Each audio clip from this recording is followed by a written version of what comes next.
Hello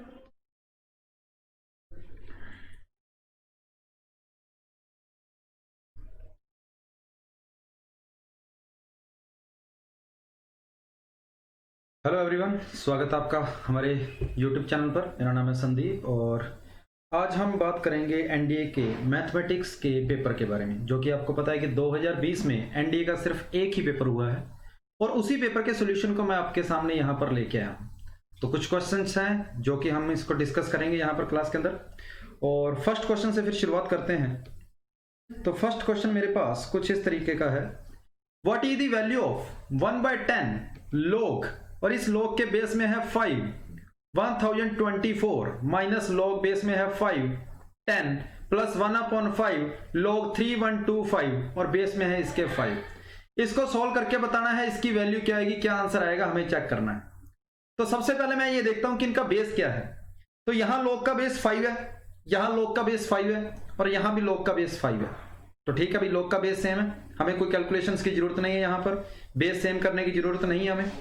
तो यहां आगे जो 1/10 दिया है, तो इस 1/10 को मैं उठाकर यहां पर पावर में ले जाता हूं। 1/10 को उठाकर पावर में ले जाऊंगा और 1/5 को भी उठाकर यहां पर अपने पावर में ले आएंगे। तो इसको मैं लिख सकता हूं log यहां 5, ये 1024, इसकी पावर है 1/10 माइनस log 5, यहां आएगा 10 प्लस log 5 और 3125 की पावर में आएगा 1/5। अब हमें इस इक्वेशन को सोल्व करना है। तो log की प्रॉपर्टी हमें पता है कि log m इंटू n की जो वैल्यू होती है ये log m plus log n होती है, हमें ये प्रॉपर्टी पता है log की। उसी तरह log m अपॉन n जो है ये log m minus log n के इक्वल होता है। तो हम यहां पर यही प्रॉपर्टी लगाने वाले हैं। तो मैंने ये देखा कि यहां पर बीच में माइनस का साइन है और उसके बाद बीच में यहां प्लस का साइन है। तो इन प्रॉपर्टीज के अकॉर्डिंग क्या होगा कि log 5 लिखेंगे, जो प्लस वाले थे वो तो ऊपर मल्टीप्लाई में आएंगे और जो माइनस वाला है वो डिवाइड में आ जाएगा। ये लो भी, जिनके आगे प्लस का साइन था वो ऊपर मल्टीप्लाई में आ गए और जिसके आगे माइनस का साइन था ये डिवाइड में आ गया। तो यहां पर मैं लिखूंगा 10 आ जाएगा, ये 10 आ जाएगा। अब ये 2 की पावर 10 होता है, 1024 जो है ये 2 की पावर 10 है। तो 2 की पावर 10 है और उसकी पावर 1/10 है, तो 10 से 10 कट जाएगा, इसकी वैल्यू आपके पास बचेगी 2 आएगी। इसको आप लिख सकते हो 5 की पावर 5 और 5 की पावर 5 को जब मैं 1/5 से मल्टीप्लाई करूंगा, 5 से 5 कैंसिल होगा तो यहां से मेरे पास 5 आएगा और अपॉन में यहां 10 लिखा हुआ है और log ये 10/10 ये 1 हो गया और log 1 की वैल्यू मेरे पास कितनी आ गई, 0 आ गई। और इस क्वेश्चन का आंसर अपने पास हो जाएगा फर्स्ट ऑप्शन। ठीक है भाई, तो ये log चैप्टर में से आपके पास 2 क्वेश्चन थे एनडीए 2020 के पेपर में और उनमें से हमने ये पहला क्वेश्चन किया है। बिल्कुल इजी क्वेश्चन था, सीधा सीधा प्रॉपर्टी के ऊपर था। अब चलते हैं अपने सेकंड क्वेश्चन की ओर। तो सेकंड क्वेश्चन क्या कह रहा है, कहता है x is equal to log AB है, बेस में c है, y is equal to log BC है, बेस में a है और z is equal to log AC है, बेस में b है। ये किस इक्वेशन को यहां पर सेटिस्फाई कर रहा है, हमें ये पता करना है कि ये किस इक्वेशन को सेटिस्फाई करना है। तो आप एक काम करो, यहां पर शॉर्टकट मारते अपने सीधा a b c तीनों की जगह पर हम 2 पुट कर देते हैं और ये 2 पुट करने पर आपके पास x की जो वैल्यू आएगी वो आएगी log 2 और 2 इंटू 2 यहां पर 4 आएगा, जिसकी वैल्यू क्या बनी, 2 बन गई। मतलब x भी आपका 2 आएगा और y भी आपका 2 आएगा और z भी आपका 2 आएगा। तो ये x y z की वैल्यू 2 2 2 देख लो किस ऑप्शन को सेटिस्फाई करती है। तो इसको सेटिस्फाई नहीं कर रही, इसको सेटिस्फाई नहीं कर रही, इसको सेटिस्फाई कर रही है और इसको सेटिस्फाई नहीं कर रही। तो इस क्वेश्चन का आंसर जो आ जाएगा, थर्ड क्वेश्चन इसका आंसर आ जाएगा, सीधा हमने शॉर्टकट से किया है। तो ये था अपना सेकंड क्वेश्चन। अब चलते हैं थर्ड क्वेश्चन की ओर। तो थर्ड क्वेश्चन मेरे पास एक क्वाड्रेटिक इक्वेशन का है। कहता है the roots alpha and beta of a quadratic equation satisfying the relation ये एंड ये, what is the number of such quadratic equations. ऐसी कितनी क्वाड्रेटिक इक्वेशंस पॉसिबल हैं जो इसको सेटिस्फाई करती है। तो अपने शुरू करते हैं, अभी सोल्व करना है इसको। Alpha plus beta is equal to alpha square plus beta square, इसको मैंने थोड़ा सा साइड में लिख लिया। Alpha plus beta is equal to alpha square plus beta square, कुछ ऐसा हो गया। और यहां से मुझे पता लगा कि alpha into beta is equal to alpha square beta square आएगा। ये अल्फा बीटा को उधर ले गया और अल्फा बीटा जब अपने कॉमन लेंगे तो हमारे पास आएगा alpha beta minus 1 equal to 0। इससे हमें पता लगा कि या तो अल्फा 0 होगा या फिर क्या होगा, या बीटा 0 होगा या फिर क्या होगा, या अल्फा इंटू बीटा 1 होगा। इस इक्वेशन से हमें ये तीन बातों के बारे में आइडिया हुआ। अब मैं चलूंगा इस साइड दोबारा, alpha plus beta is equal to alpha square plus beta square दे रखा है यहां पर। अगर मैं यहां अल्फा की वैल्यू 0 पुट करता हूं, अगर मैं यहां अल्फा की वैल्यू 0 पुट करता हूं, अल्फा को 0 रखा, तो इक्वेशन बनेगी beta is equal to beta square. और इसको मैं कह सकता हूं इसको देखकर कि या तो बीटा की वैल्यू 0 आएगी या फिर बीटा की वैल्यू क्या आएगी, 1 आएगी। या तो बीटा की वैल्यू 0 आएगी या फिर बीटा की वैल्यू 1 आएगी। ठीक है भाई। उसके बाद जब अल्फा की वैल्यू आपने 0 रखी तो बीटा की 2 वैल्यू आ गई, तो अल्फा की वैल्यू जब 0 रखी तो बीटा की एक वैल्यू 0 आई। या फिर जब आपने अल्फा को 0 रखा तो बीटा आपके पास कितना आ रहा है, 1 आ रहा है। दो सॉल्यूशन तो हमारे पास आ गए हैं। उसके बाद हम क्या करेंगे, अल्फा को 0 पुट करके देख लिया, अब बीटा को 0 पुट करेंगे। और जब आप यहां पर बीटा को 0 0 रखोगे तो जैसे ही आपने बीटा को 0 किया तो alpha is equal to alpha square आ गया। इससे पता लगा कि या तो अल्फा 0 होगा या अल्फा क्या होगा, 1 होगा। अब अल्फा 0 और बीटा 0 ये रूट हम ऑलरेडी लिख चुके हैं। और अगर मैं अल्फा को 1 रखता हूं तो बीटा मेरे पास 0 आएगा, तो अल्फा को 1 रखने पर बीटा क्या आ गया, 0 आ गया। ये मेरे पास तीसरा रूट आ गया। तो यहां तक मैंने अभी तक 3 रूट तो फाइंड कर लिए हैं। अब चलते हैं अपने इसकी ओर कि alpha into beta is equal to 1। इस इक्वेशन इसको देखकर हमें कैसे पता लगेगा कौन कौन से रूट्स आ रहे हैं। तो यहां से मुझे लगा, यहां से पता लगा कि बीटा और अल्फा एक दूसरे के क्या है, रेसिप्रोकल है। यहां से ये बात पता चली कि बीटा और अल्फा एक दूसरे के क्या है, रेसिप्रोकल। तो बीटा की जगह 1 बाय अल्फा पुट कर दो, तो alpha plus 1 by alpha is equal to alpha square plus 1 upon alpha square. तो यहां अल्फा अपनी जगह अगर एलसीएम लिया तो अल्फा प्लस 1 बचेगा, और यहां अगर अल्फा स्क्वायर एलसीएम लिया तो यहां बचेगा अल्फा की पावर 4 प्लस 1। ये अल्फा से अल्फा कैंसिल हो गया और क्रॉस मल्टीप्लाई किया तो alpha square plus 1 equal to alpha की पावर 4 प्लस 1 आया। 1 से 1 कैंसिल हो गया और अल्फा की power 4 minus alpha square equal to 0 आ गया। और यहां से अल्फा की वैल्यू आपकी एक 0 आएगी, एक अल्फा की वैल्यू 1 आ रही है और एक अल्फा की वैल्यू -1 आ रही है। तो यहां से अल्फा की वैल्यू आपके पास 3 वैल्यू आई। तो अल्फा का आपने 0 ऑलरेडी रख दिया था, अल्फा आपने 0 तो ऑलरेडी रख चुके थे, अल्फा तो पहले, ठीक है। और अल्फा को 0 रखने पर बीटा आपका 0 आया था, ये रूट हम ऑलरेडी कंसीडर कर चुके हैं। उसके बाद जब अल्फा को अपने 1 रखेंगे, अल्फा को 1 रखने पर जैसे ही आपने अल्फा को 1 पुट किया, यहां पर अल्फा को अगर आप 1 1 रखोगे तो आप देखोगे कि बीटा की वैल्यू या तो 0 आएगी या फिर बीटा की वैल्यू 1 आएगी। अल्फा की जगह पर यहां पर 1 पुट करके देख लो भी, अगर आप अल्फा को 1 पुट करोगे तो ये बनेगा 1 plus 0 is equal to 1 plus beta is equal to 1 plus beta square. तो यहां से बीटा की 2 वैल्यू आ गई है, एक वैल्यू 0 आ गई और एक वैल्यू 1 आ गई। तो यहां से एक रूट इसका 1,1 भी आएगा और ये मेरी चौथी क्वाड्रेटिक इक्वेशन होगी जब अल्फा को मैंने क्या रखा, 1 रखा। उसके बाद जब अल्फा को मैं यहां पर -1 रखता हूं, यहां पर अल्फा को अगर मैं -1 रखूंगा तो कुछ ऐसी इक्वेशन बनेगी, -1 plus beta is equal to 1 plus beta square. तो ये हो जाएगा बीटा स्क्वायर माइनस का बीटा और यहां पर ये हो जाएगा प्लस का 2 इक्वल टू 0। और इस इक्वेशन के रूट कैसे आ रहे हैं, यहां से अल्फा और बीटा की वैल्यू कैसी आ रही है, इमेजिनरी आ रही है। तो मैं बीटा की यहां से कोई वैल्यू कंसीडर नहीं कर रहा, तो टोटल मेरे पास 4 रूट हो जाएंगे इस इक्वेशन के। तो इस इक्वेशन के नंबर ऑफ रूट्स जो होंगे 4 अपना इस क्वेश्चन का आंसर है। तो ये क्वेश्चन जो था पेपर में थोड़ा सा लेंथी क्वेश्चन है भी, थोड़ा सा लेंथी क्वेश्चन जरूर जा रहा था। तो इस क्वेश्चन को अगर आप पेपर में छोड़ देते तो ज्यादा ठीक था। पेपर में कुछ क्वेश्चन अपने को छोड़ने भी चाहिए जो लगे कि कुछ ज्यादा लेंथी है। तो ये क्वेश्चन जो था ये छोड़ने वालों में से था। ठीक है, आगे चलते हैं। ये था हमारा थर्ड क्वेश्चन। फोर्थ क्वेश्चन कहता है x की वैल्यू 1.5 से बड़ी है। ठीक है भाई, 1.5 is less than equal to x है, तो इसको मैं 3/2 लिख सकता हूं। 3/2 is less than equal to x, ये उधर चला गया। 3 is less than equal to 2x, तो यहां से आ गया 2x minus 3 is greater than equal to 0। मतलब 2x माइनस 3 की वैल्यू कैसी है, पॉजिटिव।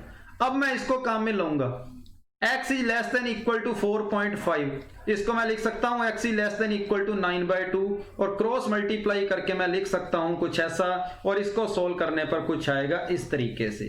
तो इससे पता लगा कि ये वैल्यू है ना, इतनी इतनी वैल्यू, ये नेगेटिव है क्योंकि लेस देन 0 है, और ये वैल्यू मेरे पास पॉजिटिव है, और अगर ये वैल्यू मेरे पास पॉजिटिव है तो पॉजिटिव इंटू नेगेटिव क्या होता है, नेगेटिव होता है। मैं दोनों को मल्टीप्लाई करके क्या कर दूंगा, नेगेटिव लिख दूंगा, और मेरे पास इस क्वेश्चन का आंसर जो आ रहा है डी ऑप्शन आंसर आ रहा है। मेरे पास यहां पर आंसर जो आ रहा है डी ऑप्शन आ रहा है। ये तो हो गया इसका बेसिक कंसेप्ट, हमने बेसिक कंसेप्ट से किया है। अगर आप पेपर के अंदर शॉर्टकट मारना चाहोगे तो आप इस तरीके से कर सकते थे कि यहां लेस देन इक्वल टू का साइन है, लेस देन इक्वल टू का साइन है, तो इक्वल टू वालों में से कोई होगा, ये दो ऑप्शन तो आप सीधे कैंसिल कर देते। अब बचे आपके पास ये दोनों ऑप्शन कि इन दोनों में से कौन सा ऑप्शन आएगा। तो 1.5 से लेकर 4.5 के बीच में से x की कोई भी वैल्यू ले लो, तो x की वैल्यू 1.5 से 4.5 के बीच में मान लो आपने 2 ले ली या 3 ले ली, वो चेक कर लेना कौन सी इक्वेशन को सेटिस्फाई कर रहा है, सी को या डी को, तो आपका डी इक्वेशन को सेटिस्फाई कर जाएगा। तो ये सीधा अपने डायरेक्ट शॉर्टकट से भी कर सकते थे। तो ये अपना फोर्थ क्वेश्चन था। अब चलते अपने पांचवें क्वेश्चन की ओर। लो, बाइनरी नंबर का क्वेश्चन है, बोला गया कि इस बाइनरी नंबर को डेसिमल में कन्वर्ट करो। तो पहले इसको ऐड करके देखते हैं क्या आएगा। 1 1 0 1 1 0 1, ये आया 1 1 0 1 1 0 1। इनको ऐड करना है भाई। 1 और 1 को ऐड किया 0, रिमाइंडर बचा 1। 1 और 1 को ऐड किया 0, रिमाइंडर बचा 1। 1 और 1 को ऐड किया 0, रिमाइंडर बचा 1। 1 और 1 10, 10 और 1 11, 11 का रिमाइंडर बचा 1। 1 और 1 10, 10 का रिमाइंडर बचा 1। 1 और 1 10, फिर रिमाइंडर बचा 1। 1 और 1 10, 10 और 1 11। तो ये इन दोनों को ऐड करने पर बाइनरी नंबर मेरे पास आ गया, ये मेरे पास बाइनरी नंबर आ गया। अब इस बाइनरी नंबर को डेसिमल में कन्वर्ट करना है, तो इसको मल्टीप्लाई करूंगा 2 की पावर 0 से, इसको 2 की पावर 1 से, इसको 2 की पावर 2 से, इसको 2 की पावर 3 से, इसको 2 की पावर 4 से, इसको 2 की पावर 5 से, इसको 2 की पावर 6 से, और इसको 2 की पावर 7 से। तो 2 की पावर 7 होता है 128, 2 की पावर 6 होता है 64, और 2 की पावर 3 होता है 8। इन तीनों को ऐड कर दो, आपके पास आंसर आ जाएगा। तो 12 और 6 18, 18 और 2 20, आपके पास आंसर आ गया 200। इस क्वेश्चन का आंसर है 200। तो ये मेरे पास क्वेश्चन जो था फिफ्थ क्वेश्चन था। अब मैं चलता हूं सिक्स्थ क्वेश्चन की ओर। तो ये सेट थ्योरी का क्वेश्चन है। Consider the proper subset of ये, हाँ भाई इसके प्रॉपर सबसेट की बात की गई है। तो यहां 4 एलिमेंट है, तो नंबर ऑफ प्रॉपर सबसेट कितने आएंगे, 2 की पावर 4 - 1, मतलब 15 प्रॉपर सबसेट बनेंगे इसके। फिर क्या बोला गया, how many of these proper subset are superset of 3 के कितने सुपर सेट होंगे, ये पूछा है कि इसका जो प्रॉपर सबसेट जितने भी बनेंगे ना, उनमें से 3 के सुपर सेट कितने होंगे। तो अगर मैं 15 के 15 बना के देखूं तो कुछ इस तरीके से बन सकते हैं भाई। 1 2 3 4, 1 2 1 3 1 4 2 3 2 4 3 4 1 2 3 1 2 4 2 3 4 1 2 3 4, और उसके बाद आपके पास 5। ये मैंने सारे सबसेट बना लिए जितने सबसेट बन सकते थे। यहां पर मैंने 4 को छोड़ दिया, यहां 3 को छोड़ दिया, यहां 1 को छोड़ दिया, एक रह गया जिसमें मैं 2 को छोड़ दूंगा। ये पूरे मेरे पास सबसेट बन गए। और जब मैं प्रॉपर सबसेट की बात करूंगा तो प्रॉपर सबसेट मेरे पास कितने हो गए, 1 2 3 4 5 6 7 8 9 10 11 12 13 14 और ये 15। ये 15 आपके पास हो गए प्रॉपर सबसेट जो मैंने यहां पर लिखे थे। अब उसने बोला कि इसमें से ऐसे कितने सेट है जो 3 के सुपर सेट हैं, मतलब 3 कितनों में आता है, 1 2, ये तो प्रॉपर सबसेट है ही नहीं अपना, ये तो प्रॉपर सेट है ही नहीं अपना प्रॉपर सबसेट, इसको तो काम में लेना ही नहीं है। 1 2 3 4 5 6 7, और आपका आंसर आ जाएगा इस क्वेश्चन का 7 आंसर आ जाएगा। इसको कंसीडर क्यों नहीं करना, क्योंकि उसने बोला है कि जो भी आपके प्रॉपर सबसेट्स है ना उनमें से चेक करना है, पर जब प्रॉपर सबसेट की बात करते हैं तो उसके अंदर इसको कंसीडर अपने नहीं करते। तो इस क्वेश्चन का आंसर जो आ जाएगा 7 इस क्वेश्चन का आंसर। तो ये था सेट थ्योरी का 6th क्वेश्चन। अब मैं चलता हूं 7th क्वेश्चन की ओर। तो यहां पर वेन डायग्राम के ऊपर क्वेश्चन है। तो 3 क्वेश्चन आए थे इस वेन डायग्राम के ऊपर। क्या दिया गया है, एक्स वाई और जेड की बात की गई है। ठीक है। The number of elements in Y, Y के अंदर जो भी नंबर ऑफ एलिमेंट, इस वाई वाले सर्कल की बात की गई है, and Z are in the ratio 4:5। लो भी वाई के अंदर और जेड के अंदर जितने भी बंदे हैं ना, उनका रेशियो 4/5 है। अब उसने ये बोला है कि जेड के अंदर जो बंदे हैं वो 90 है। अगर भाई वाई और जेड वालों का रेशियो 4/5 है और वाई वाले बंदे आपको पता नहीं है कितने हैं, और जेड वाले अगर आपको 90 दे रखे हैं, तो यहां से y की वैल्यू निकल सकती है, और जो कि y की वैल्यू कितनी आ रही है, 72 आ रही है। इसको इससे कैंसिल कर देना 18 बार, 18 × 4 72। मतलब इस y के अंदर टोटल 72 एलिमेंट हैं। इस y के अंदर टोटल कितने एलिमेंट हैं, 72। आगे क्या बोला गया, if the number of elements in y and z are in the ratio 4:5 then what is the value of b। इस b की वैल्यू बताओ क्या होगी। तो इन सभी का सम मुझे पता है 72 के इक्वल होगा। तो इन तीनों का जब आप ऐड करोगे तो कितना बन रहा है, इन तीनों को ऐड करने पर 51 बन रहा है। और अगर ये पूरा 72 था और 72 में से 51 माइनस कर दोगे तो आपके पास आंसर कितना आ जाएगा, 21 आ जाएगा। मतलब b की वैल्यू हमारे पास क्या हो जाएगी, 21 हो जाएगी। अब ये क्वेश्चन वेन डायग्राम का था और इससे रिलेटेड ही अगले क्वेश्चन होंगे, और मैं अगले क्वेश्चन पे चलता हूं जो कि ये है। उसने पूछा गया है कि n of x plus n of y plus n of z वगैरह वगैरह, इस सभी की वैल्यू पूछी गई है। तो कुल मिला के उसने इन सभी का क्या पूछा है, x y z का आपसे यूनियन पूछा है, x y z का यूनियन। तो यूनियन का मतलब इन सभी के अंदर जितना भी आ रहा है ना, मुझे सारे के सारे कैलकुलेट करने हैं। पर क्वेश्चन वाले ने पता है क्या बोला ऑप्शन में, कहता है a और b तो वैसे के वैसे दिखने चाहिए। मतलब ये a और b तो वैसे के वैसे दिखने चाहिए, पर c के बारे में नहीं बताया। मतलब c की यहां पर वैल्यू पुट करनी है, और c की वैल्यू कितनी आएगी, मैं इन दोनों को अगर ऐड किया, ये 35 हो गया, 35 और 12 47, और इस पूरे के अंदर 90 आना था, 90 में से 47 ये तीनों ले गए, तो पीछे c की वैल्यू आपके पास कितनी बची, 43। अब क्वेश्चन कहता है कि इन सभी की वैल्यू का सम बताओ क्या होगा।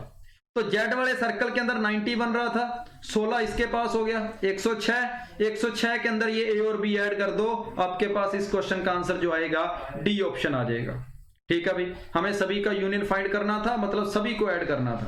तो इस क्वेश्चन का आंसर जो है डी ऑप्शन।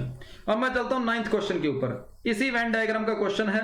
थोड़ी देर पहले हमने इसकी वैल्यू 21 निकाली थी, और लास्ट क्वेश्चन के अंदर हमने सी की वैल्यू 43 फाइंड की है। फिर क्या पूछा गया, if the number of elements belonging to neither X nor Y nor Z, मतलब एक्स वाई जेड से सर्कल से बाहर की बातें हो रही है। ठीक है भाई, इज इक्वल टू पी, मतलब इन तीनों सर्कल्स के बाहर जो पॉइंट है, एलिमेंट है, वो क्या, कितने कौन है, पी है। चलो, इन तीनों सर्कल से बाहर एलिमेंट जो पड़े हैं वो पी एलिमेंट है। Then what is the number of element of complement of x.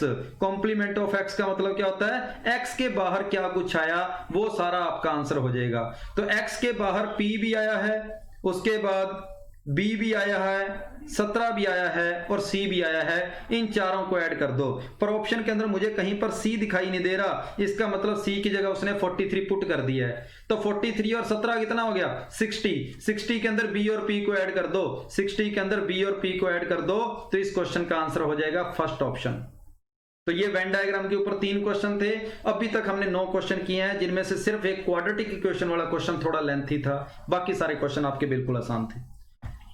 तो ये 10वां क्वेश्चन है। यहां पर बोला गया कि एस एक आपके पास 1 2 3 मतलब नेचुरल नंबर का सेट है, और एस कुछ इस तरीके से डिफाइन है कि log ax is greater then log ay, और a जो है बेस 1 से छोटा है। तो सुनो भाई, अगर बेस 1 से छोटा है ना, बेस 1 से छोटा है, तो दोनों साइड जब log से log कैंसिल करोगे तो बीच वाली इनइक्वालिटी चेंज हो जाती है, अगर बेस 1 से छोटा है तो। और अगर बेस 1 से बड़ा होता तो इनइक्वालिटी आपकी सेम रहनी थी। अब ये रिलेशन पूछा गया है कि ये रिलेशन कैसा है। अब मुझे पता है कि कोई नंबर खुद से छोटा तो होता नहीं, तो रिफ्लेक्सिव तो होएगा नहीं। x अगर y से छोटा है तो क्या y x से छोटा हो जाएगा, ये बात भी गलत है। ट्रांजिटिव की बात कर लेते हैं, x y से छोटा है और y मैंने आगे z से छोटा मान लिया, तो क्या x z से छोटा होगा, बिल्कुल होगा। मतलब ये रिलेशन कैसा है, ट्रांजिटिव रिलेशन है। इस क्वेश्चन का आंसर जो आएगा सी ऑप्शन आएगा। तो इस क्लास के अंदर हमने अभी तक 10 क्वेश्चन किए हैं, और आप देखोगे 10 क्वेश्चन में से सिर्फ अगर मैं एक क्वेश्चन को छोड़ता हूं क्वाड्रेटिक इक्वेशन वाले को, उसके अलावा सारा क्वेश्चन पेपर आपके पास बिल्कुल इजी था। और एनडीए के 2020 के अंदर सिर्फ एक ही पेपर हुआ है, ये हमने उस पेपर की बात की है। और आज के लिए भी इतना ही। उस अब अपने मिलेंगे अगली क्लास के अंदर। तो सभी को थैंक यू, जय हिंद।